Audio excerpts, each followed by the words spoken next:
Hello everyone, Jai Hind, Pankaj Rai is here. Welcome back again. As you can see, our today topic is Hindustan में विदेशियों का आक्रमण यानी कि foreigner attack in India. जानेंगे एक संक्षिप्त इतिहास के रूप में वो हिंदुस्तान शब्द जो है यह अरबियों ने इस देश के लिए पहली बार प्रयोग किया था। हिंदुस्तान यानी कि हिंदुओं का स्थान उन्होंने कहा था। तो भारत की संपन्नता से प्रभावित होकर भारत की जो संपत्ति थी इतनी अकूट थी, इतनी ज़्यादा थी कि एक समय इंडिया को गोल्डन बॉल यानी कि सोने की चिड़िया कहा गया था। तो इसी से प्रभावित होकर भारत के पड़ोस में अरब था, जहाँ से व्यापार पहले हुआ करता था।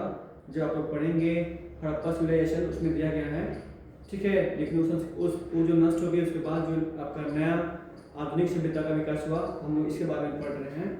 तो अरब की ओर से पहला मुस्लिम आक्रमणकारी मोहम्मद बिन कासिम ये जो है सिंध के रास्ते आता है और अटैक करता है। और सिंध जो कि भारत का एक हिस्सा था, आपको पता है कि अभी सिंध जो है वर्तमान के पाकिस्तान में है, और पाकिस्तान जो है हिंदुस्तान का एक हिस्सा रहा है आज़ादी के पहले। आज़ादी के बाद मोहम्मद अली जिन्ना नामक व्यक्ति ने मुस्लिमों के लिए एक अलग राष्ट्र पाकिस्तान की मांग की, जो उनको मिल गई। वो बात अलग है कि हिंदुस्तान में भी आज पाकिस्तान से कई गुना ज़्यादा मुस्लिम हैं। वो राजनीति है, आप लोग समझ जाएंगे।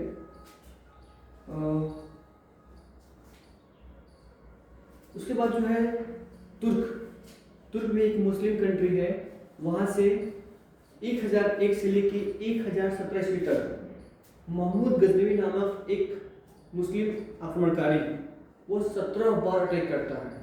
वो जो है भारत की संपत्ति से इतना ज़्यादा प्रभावित होता है तो जो है पूरा झुंड बना के सैनिक के साथ पूरा तेजी से आता है और मारता काटता संपत्ति लूटता हुआ भाग जाता है। मतलब वो टिकता नहीं है, एकदम नहीं होता है पूरा बना के एकदम पूरा अटैक करते हुए जाना है और सब लूट के लेके चला जाना है। हालांकि अंत में उसका खोखर जब वो लास्ट में 1017 में जब सोमनाथ मंदिर पे टेम्पल पे अटैक करके आ रहा होता है तो उस समय कुछ खोखर लोग उनसे उसका युद्ध होता है और वो लोग उसको मार देते हैं। उसके बाद क्या होता है आपका ये मोहम्मद गोरी यह जो है 1191 यानी कि 1192 ईस्वी में तराई के दो युद्ध होते हैं। उसमें इसका सामना पृथ्वीराज चौहान से होता है। पृथ्वीराज चौहान के साथ तराई के प्रथम युद्ध में जब ये आता है तो पृथ्वीराज चौहान इसको हरा देते हैं।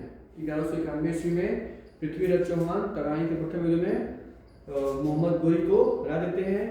बाद में पृथ्वीराज चौहान के कुछ गद्दारों की वजह से ये बाद में 1 साल बाद फिर से जो है अटैक करता है, एक प्लानिंग करके रात के समय जब सोए हुए लोग उनके ऊपर अटैक करता है और पृथ्वीराज चौहान की हत्या कर दी जाती है। और जो उनकी पत्नी थी संयोगिता, उनके साथ लोग इतना क्रूरता करते हैं कि अब पूछिए मत।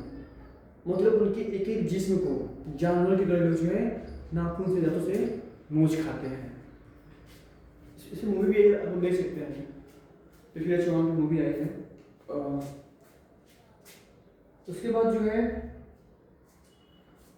मैं आपको बता दूं कि जो अरबी और तुर्की हैं ये अपने आप को ओरिजिनल मुस्लिम मानते हैं, और बाकी जितने कंट्री के मुस्लिम हैं, चाहे वो इंडिया हो, पाकिस्तान हो, बांग्लादेश हो, इसको ये लोग कन्वर्टेड मुस्लिम मानते हैं। यानी कि जो ओरिजिनल मुस्लिम हैं जब इनके ऊपर फोर्स करके, इनके ऊपर दबाव देके कि तुम मुस्लिम बनो नहीं तो तुमको मार दिया जाएगा, हत्याएं करके तब जाके लोग धर्म कन्वर्ट किए। इसलिए जो ओरिजिनल मुस्लिम हैं, जो अरब और तुर्क हैं, ये लोग अपनी बहन बेटी का रिश्ता इन लोगों के साथ नहीं करते हैं, भले ही किसी देश के प्रधानमंत्री या राष्ट्रपति क्यों न हो। उसके बाद जो है 1526 ईस्वी में एक अफगानी क्या नाम था उसका, मुगल का बाबर आता है। वो इब्राहिम लोदी के साथ उसका युद्ध होता है। इब्राहिम लोदी जो कि लोदी वंश का संस्थापक था, तो उससे युद्ध होता है और वहाँ पर भी इब्राहिम लोदी अपने चाचा के गद्दारी की वजह से हार जाता है और फिर से यहाँ पे बाबर जो है मुगल वंश की स्थापना करता है। ऐसे ही इन लोगों का जो है लगभग देखा जाए तो मुस्लिमों का इतिहास हिंदुस्तान पे लगभग 500 साल तक रहा है। तो जब 500 साल तक किसी धर्म विशेष का किसी देश पर अटैक रहेगा तो निश्चित रूप से उनकी जो है संस्कृति, उनकी जो सभ्यता, इसका प्रभाव हर तरह से देश पर पड़ेगा। उसके बाद में जो है यूरोपी यानी कि जो आपका है ब्रिटेन, फ्रांस, पुर्तगाली सब हैं, वो लोग व्यापार करने के उद्देश्य से इस कंट्री में आते हैं और धीरे धीरे जो है वो लोग इस देश पे अपना राज्य स्थापित करते हैं। यानी कि इस तरह से जो है कि लंबा समय रहा है हिंदुस्तान पे, विदेशियों ने इसको जो है अपने कब्जे में रखा है। और इसके पीछे वजह ये है कि हिंदुस्तान का जो उस समय का व्यवस्था इतना कुछ ऐसा था कि उसमें जब भी इस देश पे अटैक होता था तो युद्ध करने का काम केवल कुछ लोग ही करते थे, बाकी लोग जो है सिर्फ तमाशा लगे थे, जो से आज भी करते हैं।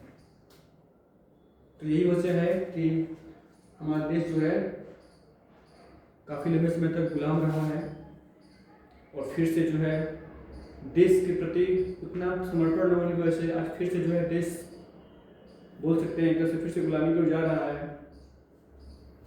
चीज़ों को समझना होगा, जानना होगा। ओके, तो आज के इतना ही था। थैंक यू, जय हिंद।